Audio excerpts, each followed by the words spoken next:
എല്ലാവർക്കും നമസ്കാരം. ഇന്നത്തെ സംസ്കൃതം ക്ലാസ്സിലേക്ക് സ്വാഗതം.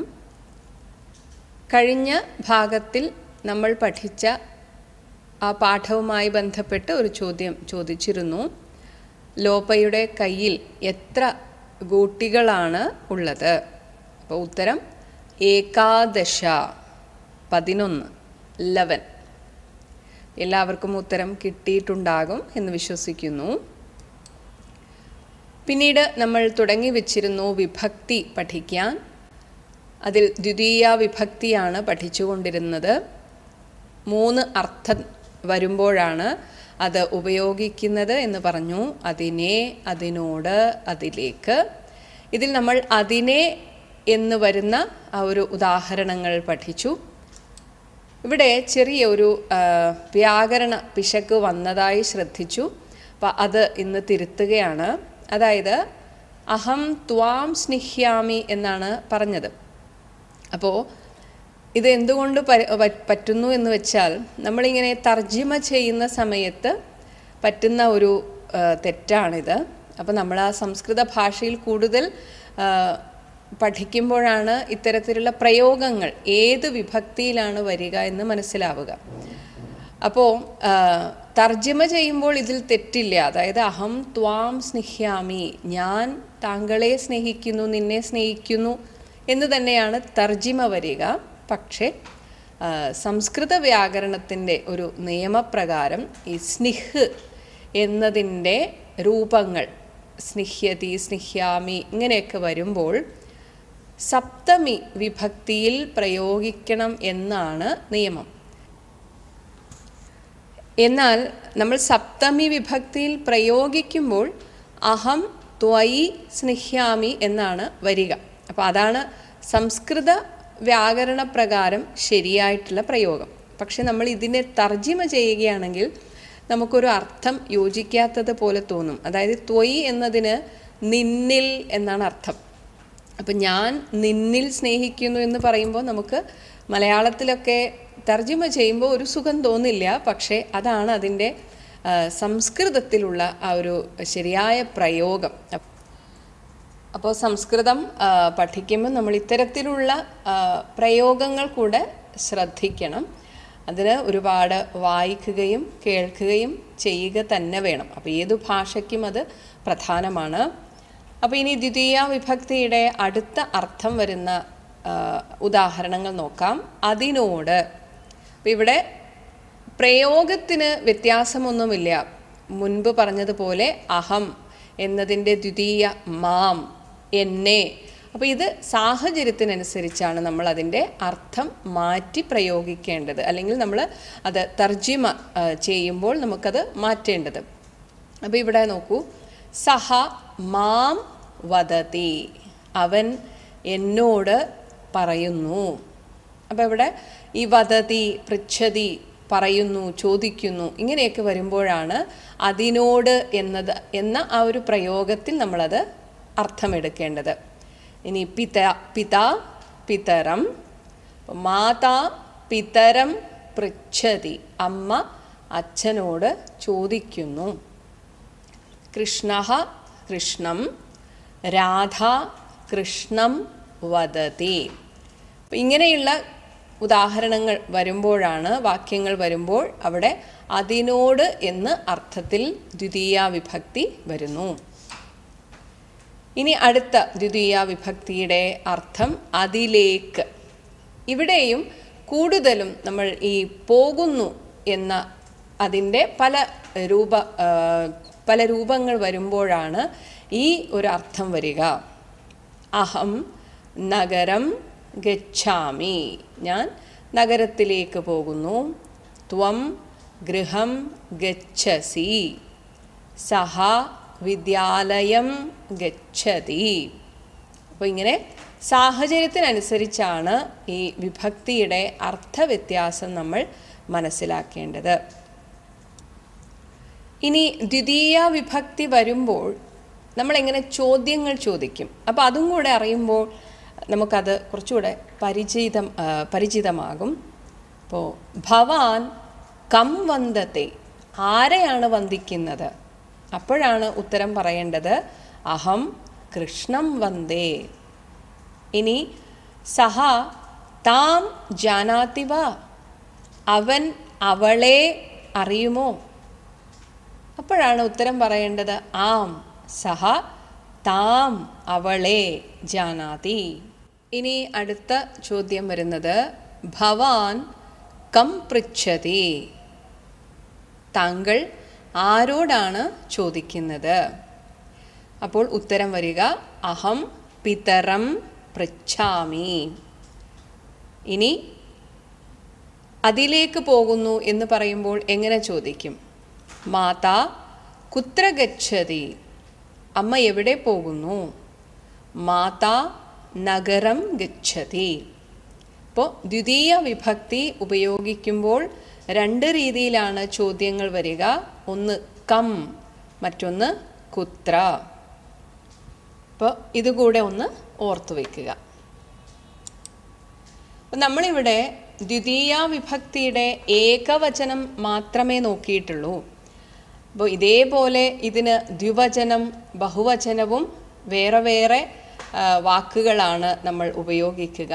അപ്പോൾ അതൊന്ന് നോക്കാം നമുക്ക്. ഞാനൊരു ടേബിൾ പോലെ ആക്കിയിട്ടുണ്ട്. പുല്ലിംഗം ബാലം. ഇനി ദ്വിവചനം വരുമ്പോൾ രണ്ട് ബാലന്മാരെ അല്ലെങ്കിൽ രണ്ട് ബാലന്മാരോട്. ഇനി ബഹുവചനത്തിൽ ബാലാൻ, കുറേ ബാലന്മാരെ അല്ലെങ്കിൽ കുറേ ബാലന്മാരോട്. ഇതേപോലെ തന്നെ സ്ത്രീലിംഗം നപുംസകലിംഗം. അപ്പോൾ ഈ ഒരു ടേബിൾ പറ്റുമെങ്കിൽ ബൈഹാർട്ട് ചെയ്യുന്നതായിരിക്കും നല്ലത്. അങ്ങനെയാണ് നമ്മളൊക്കെ ചെറിയ ക്ലാസ്സിൽ പഠിച്ചത്. അങ്ങനെ പഠിച്ചാൽ മാത്രമേ ഇത് ഉള്ളിൽ ഉറച്ചു നിൽക്കുള്ളൂ. ഇനി അല്ല അങ്ങനെ ബുദ്ധിമുട്ടാണെങ്കിൽ നമുക്ക് കാലക്രമേണ ഓരോ പാഠങ്ങൾ മനസ്സിലാക്കുമ്പോൾ പഠിച്ചാൽ മതിയെങ്കിൽ അങ്ങനെ ആയാലും പ്രശ്നമൊന്നുമില്ല. പറ്റുമെങ്കിൽ ഈ ഒരു ടേബിൾ ബൈഹാർട്ട് ചെയ്യാൻ ശ്രമിക്കുക. ബാലം, ബാലൗ, ബാലാൻ, ബാലികാം, ബാലികേ, ബാലികാ, വനം, വനേ, വനാനി. അപ്പോൾ ഈ രീതിയിൽ പുല്ലിംഗ സ്ത്രീലിംഗ നപുംസകലിംഗത്തിനുള്ള ആ ഒരു വ്യത്യാസവും കൂടെ മനസ്സിൽ വെക്കുക. അപ്പോൾ അങ്ങനെ ദ്വിതീയ വിഭക്തി ഇവിടെ അവസാനിച്ചു. ഇനി ചെറിയൊരു പാഠം, ഒരു ഗദ്യമാണ്. ജനനി ജന്മഭൂമിശ്ച, ജന്മഭൂമിഹി അധികം പ്ലസ് ച ആണ് ജന്മഭൂമിശ്ച. ഭാരതം മമ ദേശഃ, സർവേ ഭാരതീയാഃ അത്ര സുഖേന വസന്തി.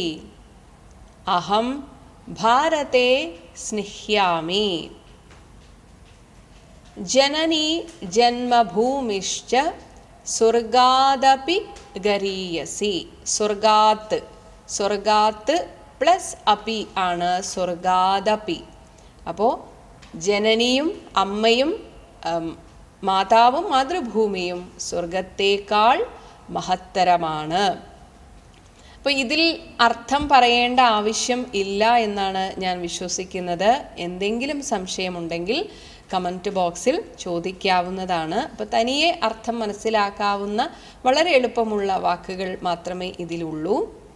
അപ്പോൾ ഇനി നമ്മൾ സാധാരണ ഏത് ഭാഷയും നമ്മുടെ നിത്യജീവിതത്തിൽ സംസാരിക്കുന്നത് പോലെ സംസ്കൃത ഭാഷയിലും സംസാരിക്കാം. അപ്പം അതിനുള്ള ഒരു ചെറിയ പരിശീലനം കൂടെ നമുക്കൊന്ന് തുടങ്ങി വയ്ക്കാം. അപ്പോൾ ഇവിടെ ഒരു സാധാരണ സംഭാഷണമാണ്. ഒരു കുട്ടി അമ്മയോട് പറയുന്നു, അമ്പ ഭോജനം ദദാതു, ഭക്ഷണം തരൂ.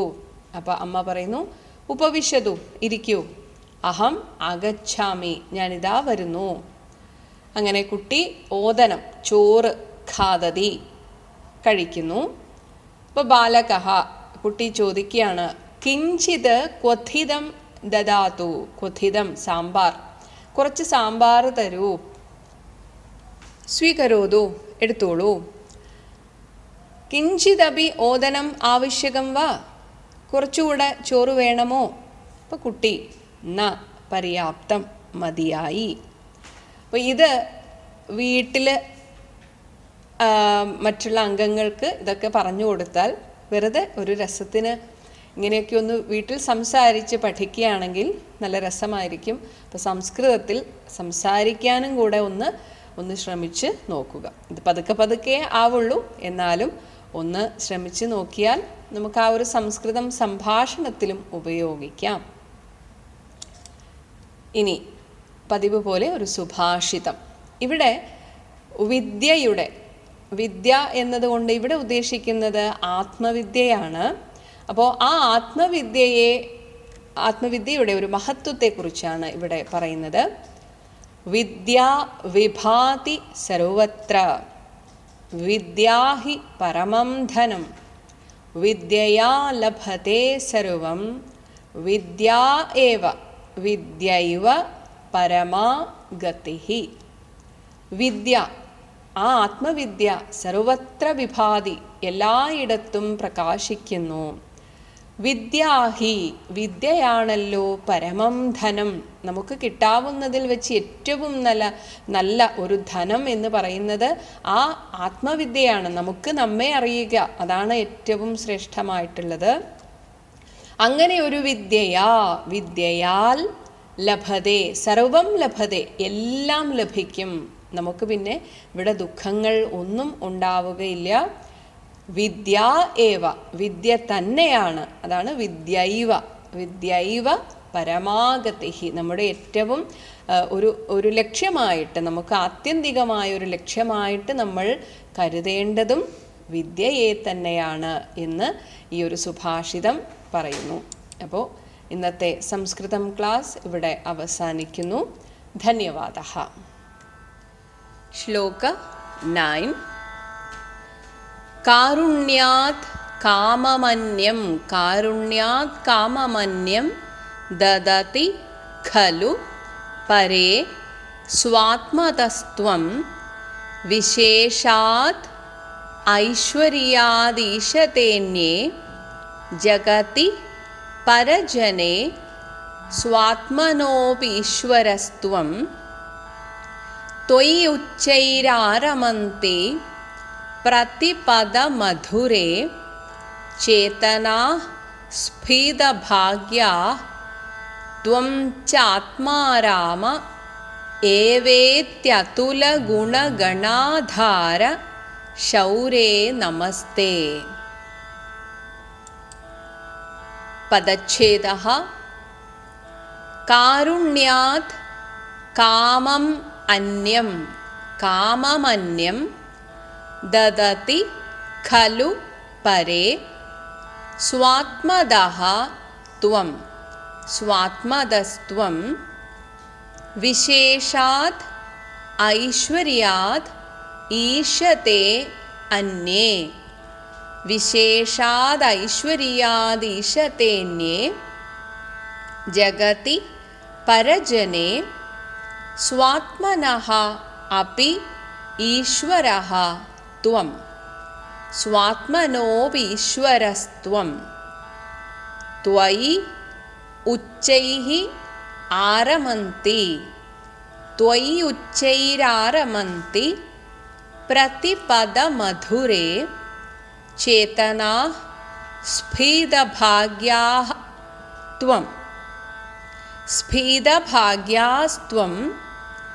ച ആത്മാരാമ ഏവ ഇതി അതുല ഗുണഗണാധാര ഏവേത്യതുല ഗുണഗണാധാര ശൗരേ നമഃ തേ. നമസ്തേ. Anvaya with meaning.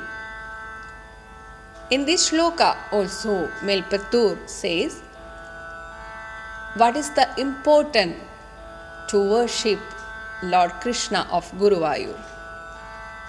Pare, other gods, karunyat, out of their compassion, anyam kamam, other worldly desired things, dadadi khalu, are given indeed by, but Tvam, O Krishna, you, Visheshat, out of special compassion, Swa Atmadaha, you offer yourself, means give liberation. Anye, other gods, Aishwaryat, by their powers, Jagati, in the world, Parajane, over others, Ishate, rule. But Tvam, you, Krishna, Swa Atmanaha api, you are the ruler of yourself. Swa Atmanaha api Ishwaraha, and others too. This realized somebody who is Sveda Bhagyaha Chetanaha. They are enlightened souls who are very fortunate. They Pratipada Madhure, confer bliss every moment. Tvai, in you, Uchaihi, deeply, Aramanti, revel. Tvamcha, you, Atmaramaha, you revel in yourself alone. Iti, thus, Atula Guna Ganadhara. Atula is incomparable attributes. Atula Guna Ganadhara, oh, abode of immense and incomparable attributes, O Shaure, Namahate, prostrations to you. O Lord Krishna, while other gods out of compassion fulfill the desires of their devotees, but you, out of your unique compassion, offer yourself. That means gives liberation to your devotees. While other gods rule over the world with the powers invested in them, but you are the very inner controller of all and rule over all beings and other gods as well as yourself. Hence, all fortunate souls take immense delight in the inexhaustible bliss that you are. As for you, you are ever satisfied in yourself and are the abode of incomparable attributes. O Lord Krishna, prostrations to you. Namaste. Karunyat kamamanyam dadadi khalu pare swatmatastvam visheshat aishwaryaadishatenye jagati parajane swatmano bishwarastvam toyuchairaramangti Pratipada Madhure Chetana Sphida Bhagya Tvam Chatma Rama Evetyatula Guna Ganadhara Shaure Namaste.